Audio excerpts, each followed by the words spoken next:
Horizon Theater is a contemporary theater now in our 36th season of presenting contemporary plays, normally at our home in Little Five Points. But of course, since March, we have been closed and our doors and have been doing Horizon at Home, which is our virtual programming.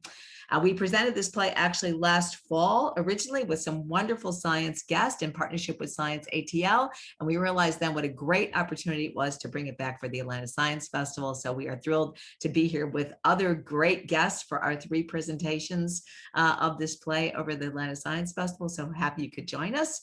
The play, I love personally plays that interface science and things that are personal stories. And this one was commissioned by the Alfred P. Sloan Foundation, and which encourages leading playwrights to explore science themes and write plays featuring scientists as leading characters. So in the play tonight, we're meeting 2 PhD students, Molly, a biologist, and Elliot, a computer scientist, who meet in a computer lab where he woos her with science, which is why I love that last song that Amy, our sound designer, picked to intro our play tonight. Okay, so before I introduce our guest, our special guest, I'm going to introduce you to Sarah from the Atlanta Science Festival, who wants to say a few words. And Sarah, it's all yours. Take it away. Thanks, Lisa. We are so excited to have this play as part of the Atlanta Science Festival, which started yesterday, and is a 2-week celebration of science running from March 13th to the 27th. We are thrilled to be able to include Completeness and a couple shows of it over the course of the 2 weeks. And please check out other events if you haven't already at atlantasciencefestival.org. And we wanted to just be sure that we thanked our sponsors and donors for helping us create the festival, and to just let you know that the Atlanta Science Festival is engineered by Science ATL. Our organization is working to bring people together through the wonder of science.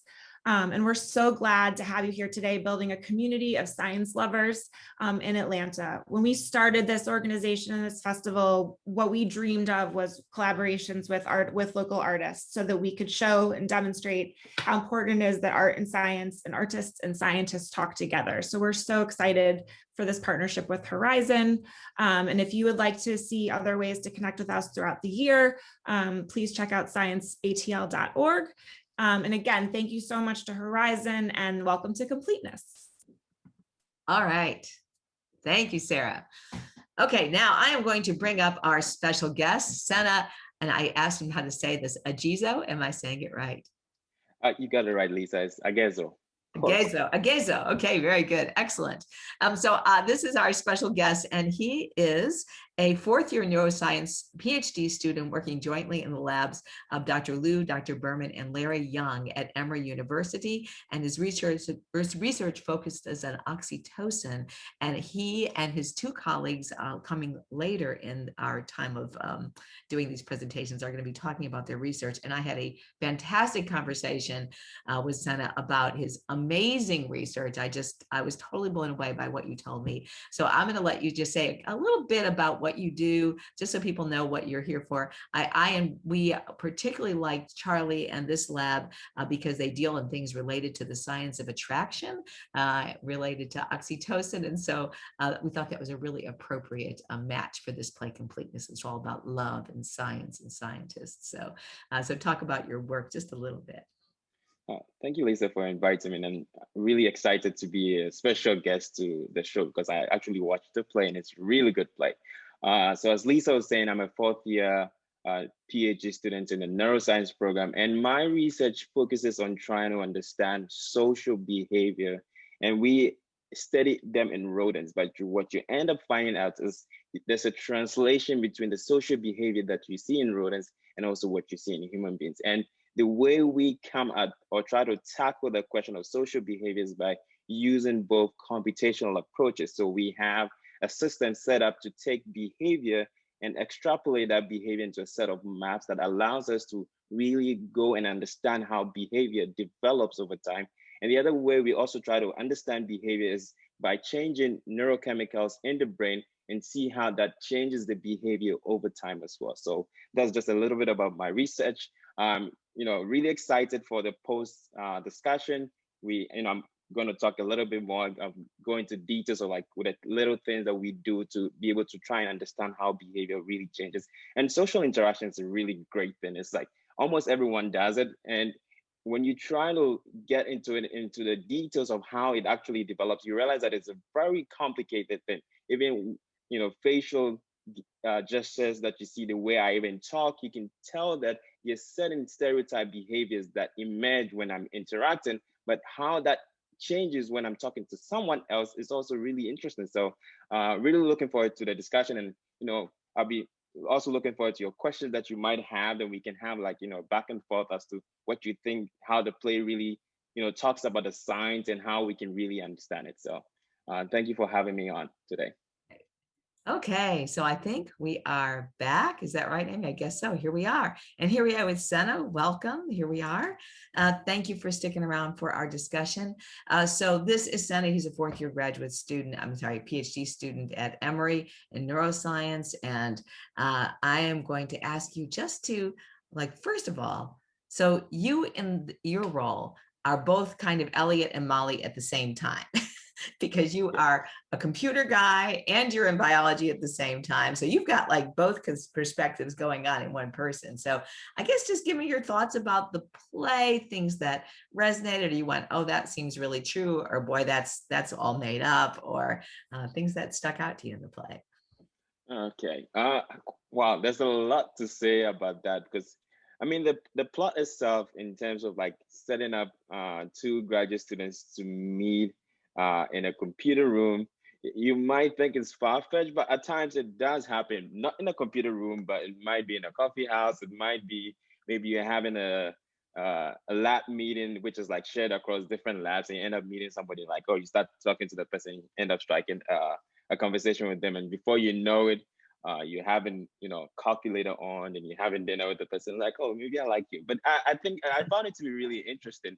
And the other thing was the way he develops, like he goes about the interaction between the two of them, where when one person starts to talk about their research, they just go on and on and on without stopping. The other person is just watching, and you can just tell from your facial expressions, like, can you stop a bit and let me also talk to you?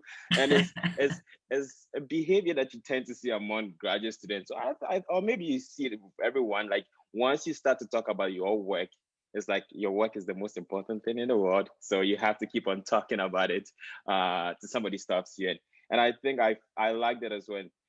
So there are times you watch a movie and you're like, most of the things they're saying, especially from the science aspect, is so wrong. But with this play, when I watch it, I'm like, huh, for the most part, I agreed with everything that he had and he said in the play. I'm like, okay, that makes biological sense. That is a good way to explain a computer theory that you're trying to like set up. Like when Elliot goes on about the algorithm and trying to like design an algorithm that can determine a solution to something, and he explains why it is hard to determine that solution, and you're like, oh yeah, he's really on point with those discussion points. So I did like that about the play, but there were a few things which I thought were not realistic, especially the dating part with Molly dating professor. I thought, I've never seen that before, or maybe I don't know about it, but it barely happens in the world of science. I doubt if you would ever see a graduate student dating the professor or the mentor, the direct mentor. Maybe it might not be in the same lab, maybe in a different lab. That is possible, but I've never heard about it. And also the part where Elliot starts to date the undergrad who comes in to have an office hours with him, and that also I don't think happens in the college environment, unless I don't know about it. But yeah, no. But overall, I thought it was a nice play that really captured the behavior or the way computer scientists or people who are so in love with the computer would interact with other people. Like I felt like, being, as you said, I felt being in both roles, where I could tend to see myself being Elliot. And when at some point I saw the way, Molly was talking, I'm like, yeah, I could see myself in that role as well. But it was a nice play. I really enjoyed it. Yeah, that's funny. It's interesting. Like all the scientists that I've talked to had the same response of the passion scientists have for their science, whatever it is, that is very truthful. That kind of just running on and running on. But do you find that scientists can relate to that in each other, and so therefore maybe put up with it a little better than than lay people might, or no, or it's not. It's just let me talk now. No, I think I guess to a point, for most scientists, you talk in some point, you're like, all right, maybe I'm talking way too much. So let me allow the other You person finally to talk. realize it. You finally realize it. So Yeah. usually my PI says this, the only thing you need to do is give me a mic and I can keep on talking endlessly. I can never stop until somebody stops me. So I think most scientists, especially when it comes to their work, they just enjoy talking about it without ending. So Yeah, yeah. that's definitely what everybody has said. Yeah, and everybody said the same thing about the students dating in among power. Either Yeah. older, more experienced, or younger. That's although everybody said, I bet it does go on, but I just don't know about it. So, Yeah. or maybe they're let go before we know about But it. one thing I found interesting was Molly never mentioned the fact that she was dating the professor to Elliot. So Yes, maybe right. that might be the case where it happens, but nobody ever says it. So That's right. yeah. Yeah, But you I would got say I've never heard about it before. So people kind of maybe know they have to keep that sort of thing quiet. So yeah. I have a lot of questions internal about the play, but I do want to let people hear about your research a little bit. So just tell an overview of, first of all, what the lab does as a whole, because I know from talking to other people in your lab, so there's around 15 people working in that lab, something like yeah. that. What is the goal of the research that you're doing overall for everybody in the lab? Okay, so the research goal, so with Dr. Larry Young, the research goal is to study social behavior and how social behavior develops over time, the neurochemicals that are involved or play a factor in social behavior. And we tend to use a rodent model called perivores. So perivores are the socially monogamous rodents. And the idea is once you put them together, for at least 24 hours, they tend to form lifelong bonds.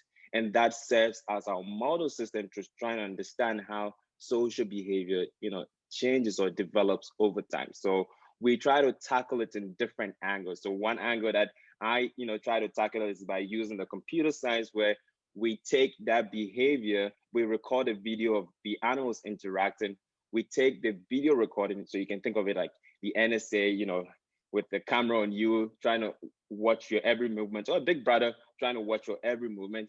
And based on the video that we capture, we try to create a representation of the different behaviors that happen over the duration of the video.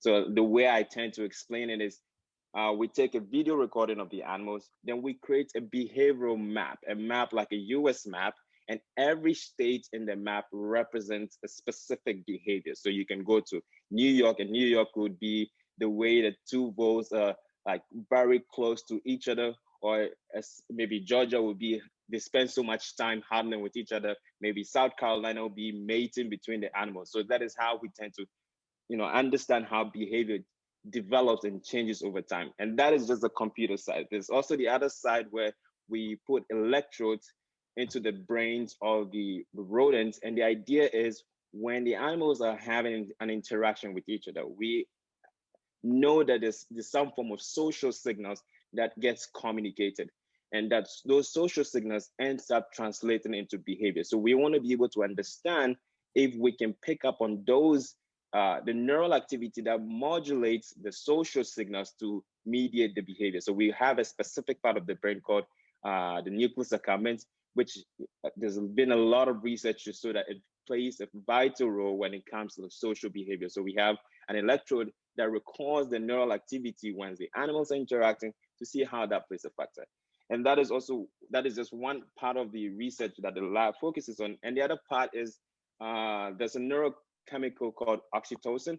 And for most people, it's called the love chemical because it plays a big role when it comes to social bonding in humans, not just in animals. When it comes to like interactions as well, it plays a big factor. So one way the lab we're trying to study is if we knock out And I think Molly talked about knocking out proteins. So it's the same idea. So you have a set of receptors in the brain. And the idea is if you knock out those receptors, there's no binding site for the protein, the molecule you have to bind to. So if you knock out the receptors, how does it affect the architecture or the morphology of the brain? How does it also affect the behavior? So that is what in general we do in the lab. So there are different interfaces, and I am with more the computational part and the electrophysiology, which is like recording the neural activity. And if you were going to say what is so there is pure research goal to what's going on, and are there real life problems that are being solved that is kind of the end goal of the overall research? Yes. So one thing we try to do is always try to, it has a translational rule, and one field or one part of, so we always try to like relate it to autistic kids or people with autism in general, because there has been a lot of research to show that the oxytocin system plays a major role when it comes to social behavior.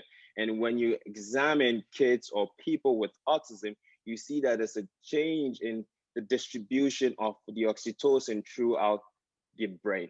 So if in our research, our goal is, all right, if we have a system where we know they have a lot of oxytocin in the brain, and we can study that system, and what we end up doing is also knocking out the oxytocin in the brain and see how that changes. Can we also translate that knowledge that we've gained from the rodent model to the human model, where we know in the autistic kids, they have that change in the level of oxytocin within their brain? How does that translate? There's so many other factors that play into what might make a kid autistic, but one of those factors is the oxytocin system, and that is how we are trying to tackle it as a lab.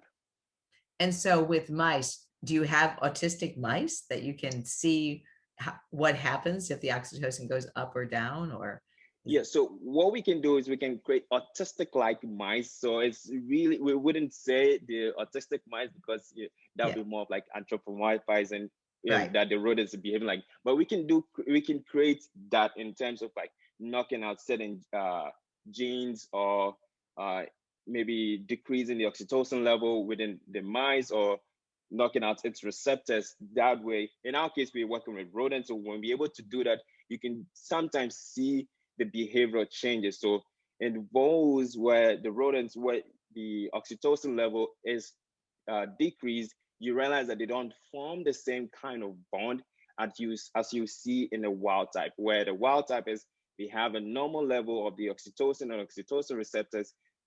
They form the bonds just fine. You put them together for 24 hours, you see that they form a nice social monogamous bond. But with the voles or the rodents, where we knock down the oxytocin, they don't end up forming the bond. So that is something that you can relate to. Kids with autism do not really display the quote unquote like normal social interaction that you expect to see. So that is how we're trying to see if we can translate the knowledge in the rodents to what is being done in humans as well.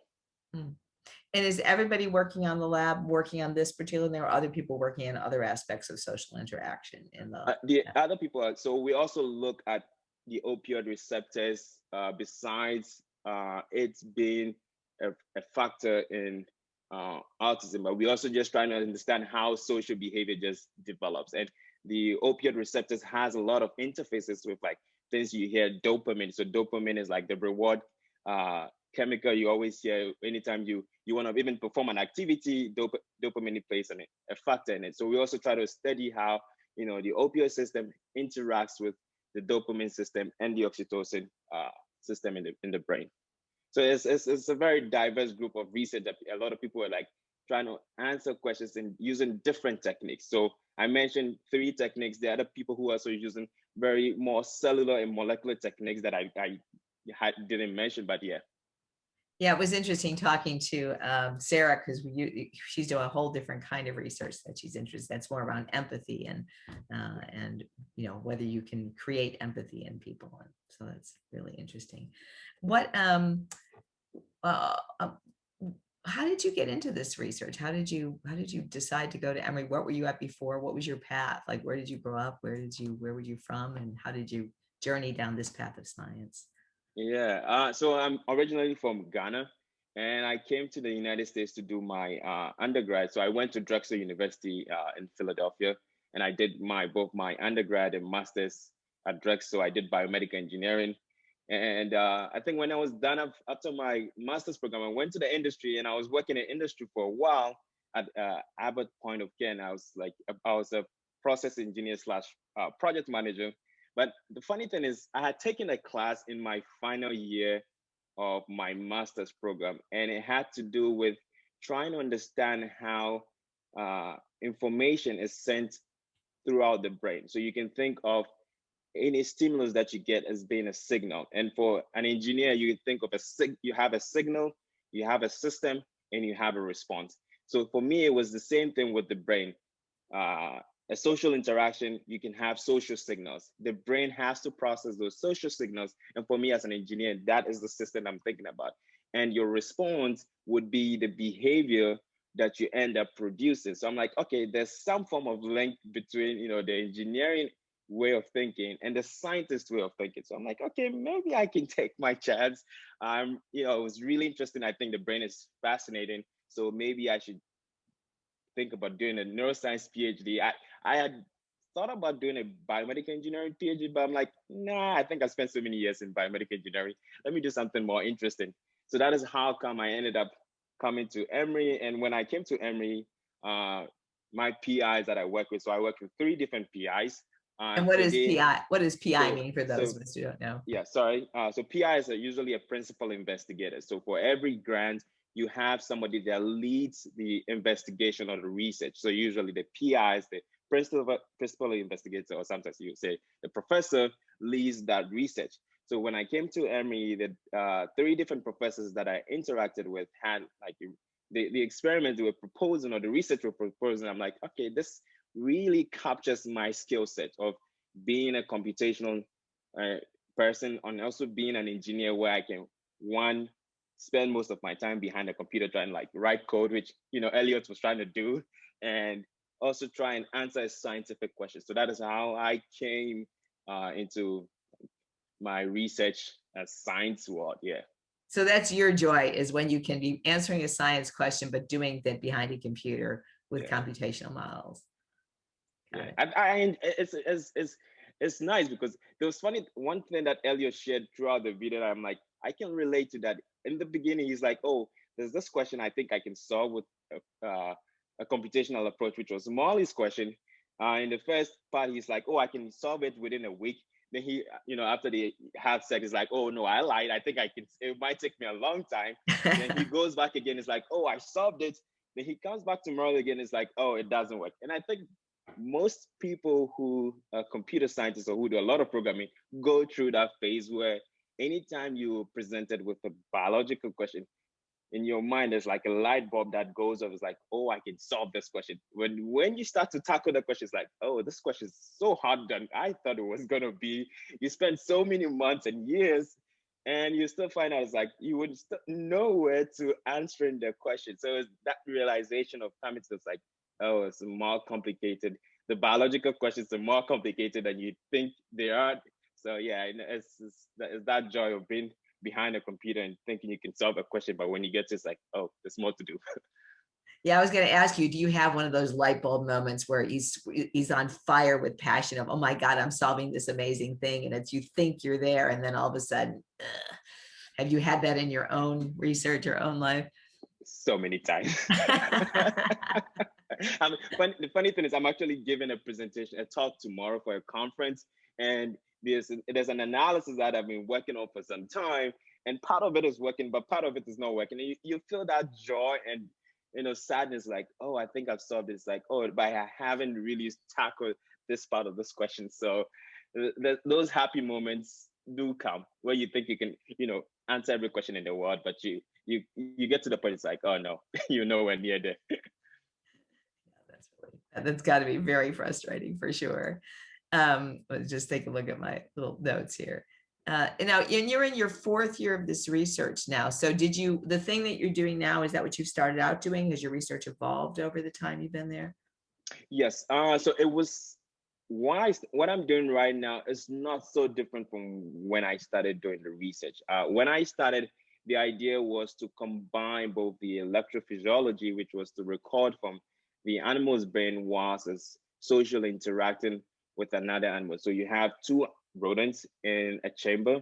You have an electrode in one of the animal's brain, and you're recording the neural activity whilst it's interacting with the other animal. And the second part was also to record the behavior, which is by using a camera, and try and interface both the behavior and the neural activity. But I started working on the project. We realized that it was a very big project and a very complicated one. So we were like, okay, instead of me trying to tackle both of them, let me just focus on the behavioral part, because behavior in itself is very complicated. It happens over so many different time scales. You need to spend a lot of time to be able to capture it. So now my project is mainly focused on the behavior part, and I'm actually training someone else to take over the electrophysiology part, because we think it also deserves a lot of time. Yeah. So what's the electrophysiology part versus the other part that you're telling? I'm trying to separate the two in my head. Okay, so the electrophysiology part is mainly having the electrode in the brain of the rodent, and you record the neural activity when it's interacting with another rodent. And the other one is when you videotape it. You just videotape the behavior, devoid of the electrophysiology. You can, for just the behavior alone, you can interpret like what the animal is doing, when it does it, what kind of behaviors are likely to predict that it will form a social bond with another animal. Yeah. And so you're videotaping those, and then the video gets turned into numbers, right? Yes. And the numbers get plotted in a visual thing on the computer, right? Yeah. And then you're doing lots of these. So you're analyzing all these different pictures that have been created by your computational models that let you see where the patterns are. Sorry, was that a Yes. So you got it right. So I think in the play, Elliot used the word data mining, where you're trying to like look for certain features within the data that can give you like a good response. It's the same thing that I also do with the video, where you have a video. It's like a video now of me talking. We can take that video, and throughout our interaction for the next 20 minutes, we can find moments within that video where you might see me raising my hand, the way my mouth moves, and you try to extract that same information. So that is the same thing we try to do with the rodents as well. We videotape them and try to extract that information we get from just that video as well. Now, if you take a video of them doing something, how long of a time are you videoing on average for? Okay, so usually for one session, we videotape for like 5 hours. And then how long will it take you to take that 5 hours and do your thing and make it make it work? That is a PhD. No, all right. So usually we have a computational pipeline that we've written, and we have like supercomputers that process the data within a shorter time duration. So a 5-hour video, if we run it through our pipeline, which might take a couple of days to go from the video to the map, because there's so many steps that go along the way to make sure that at every point in time, the signal that you have from your video data is not lost to give you the final representation. So overall, sometimes it takes days to get the final results. Yeah, just like he says, it takes a long time, but not now. That when he talks about a traveling salesman thing in the play, is that real? Like, have you heard that story before about the traveling salesman problem in your computer thing, or is that something that you haven't really encountered before? What he was talking about?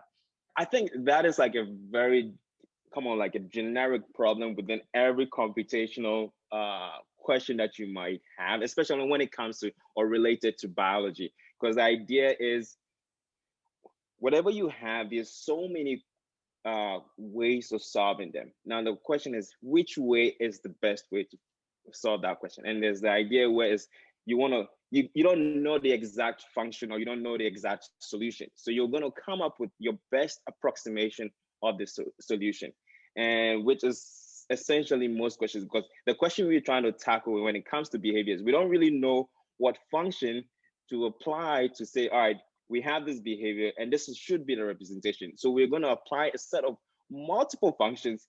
And out of those multiple functions or approaches, there's going to be one that best models it, which is the same thing I think he was trying to explain to Molly as the traveling salesman.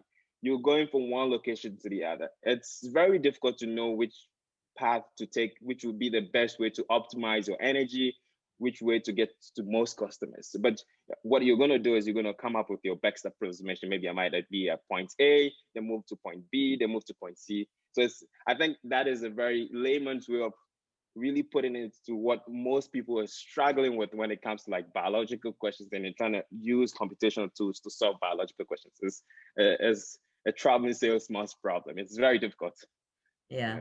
And I have one other question related to your research. So your research is taking this video. The other half of it is implanting the chip and then mapping the neurological. And the idea that you would then map that. You'd have your mapping and this mapping, and they would kind of interrelate the two of them. Yes, exactly. And is somebody else working on that, the chip and that mapping now in your lab? Yes. Yeah. We have a postdoc, so like somebody who's already gotten their PhD and they have a lot of time to spend to work at that. Got it. And what will you do? I mean, how long do you think you'll stay at Emory, and what's next for you, do you think? So I think I would say maybe in the next 2 years I should be done. People always say it's always hard to gauge when your PhD is going to be done, but you can always tell when you're getting to the finishing point. So I think the next 2 years I should be done. And the second question is like, where do I see myself? I think it's something I'm still debating as to whether to stay in academia, because I really enjoy doing research, and actually I enjoy studying. I found this group of animals. So cuttlefish, I think they're one of the most intelligent animals I've ever seen. They change their color based on the environment. The way they feed and escape from predator is so fascinating. So it's a research I think if once I'm done studying social behavior, I enjoy studying behavior. So once I'm done studying social behavior, I want to get into the behavior of a cuttlefish. But I have a set of skills that allows me to go back to the industry, and I've already spent some time in the industry. So it's a kind of a debate that I have in my head. I don't think I know where I'm gonna be, but most likely maybe it might be in academia. Maybe I might want to study the cuttlefish. Now, if you go study cuttlefish, who does that? Where is that research being done? So Woods Hole. Yeah, I was there 2 summers ago, and the research over there was really impressive, and they study a lot of marine animals. I'm like, oh, this is amazing. Yeah, my mom spent some time in Woods Hole. She really loved it there too. So. Yeah, it's great. I think it's one of the best places to do research, especially with the environment over there. It's all about research, but you also have the ocean next to you. You get the chance to just relax. When you're done being in a lab, you can just walk around the beach and just relax. So I like that place. Yeah. Now, when you look at these behaviors, and you're spending all these time with these voles, do they? What do you see that relates to how humans behave? Does anything, other than the autistic thing, do you notice patterns in them that, as you look at the play and what the play is saying about attraction and love and those things? What do you see in animals as you watch them day after day after day? Okay, one thing I would say is rodents have preference. Like human beings, they also have preference. So we have this experiment that we set up like a few years ago, which is like a social preference setup.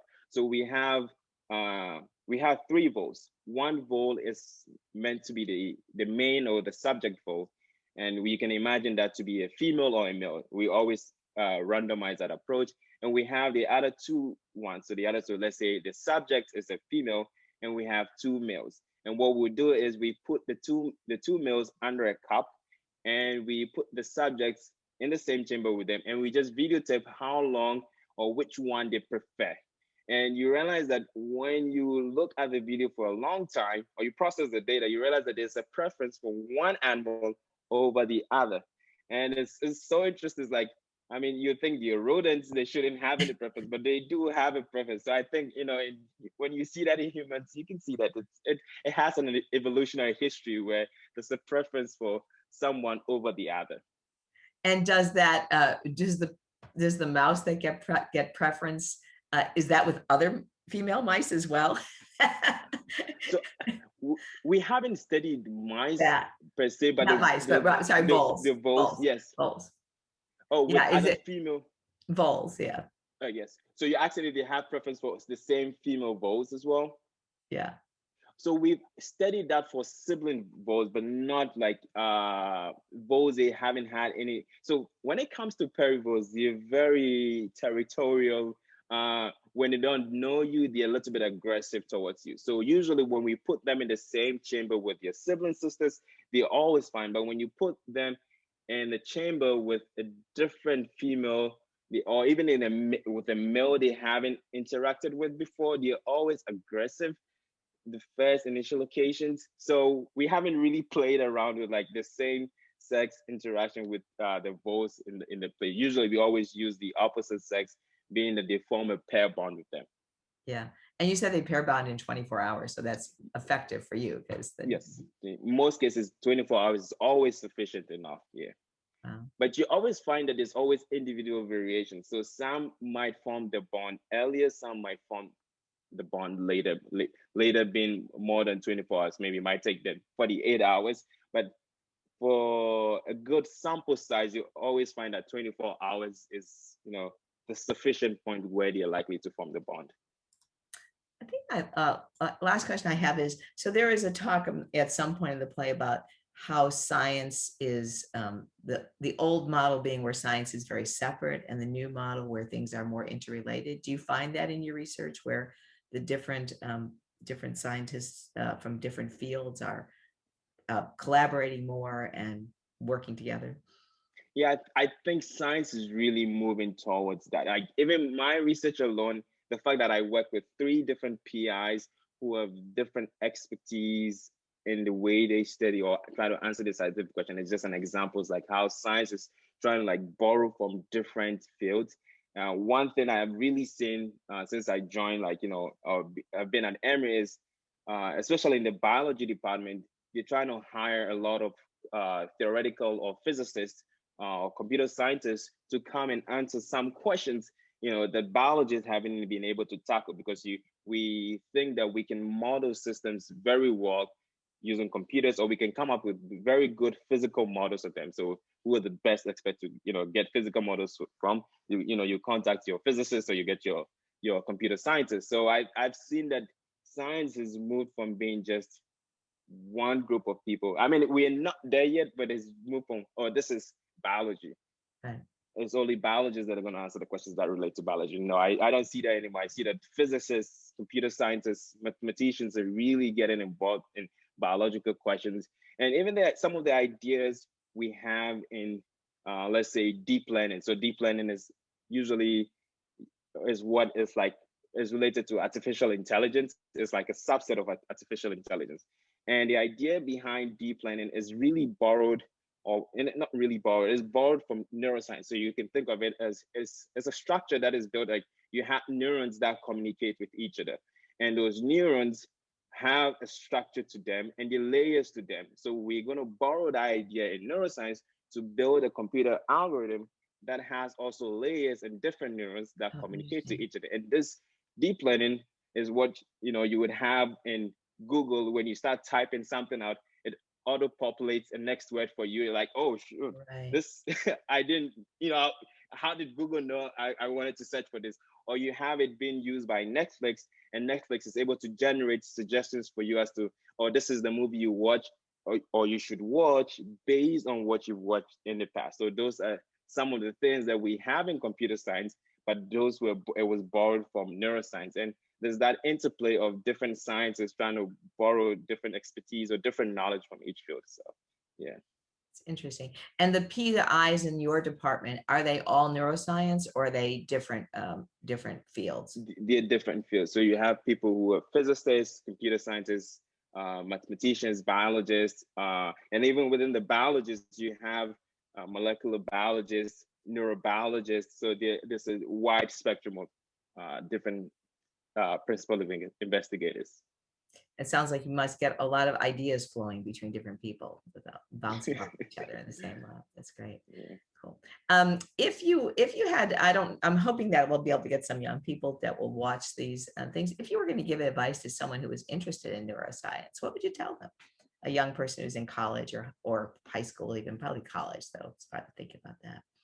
Yeah, I think one thing I would say is, one, the brain is fascinating, and the things that you see in the mainstream media, which people talk about the brain, and in your mind you think most of the questions have been answered. No, there's a lot of questions that need to be answered about the brain.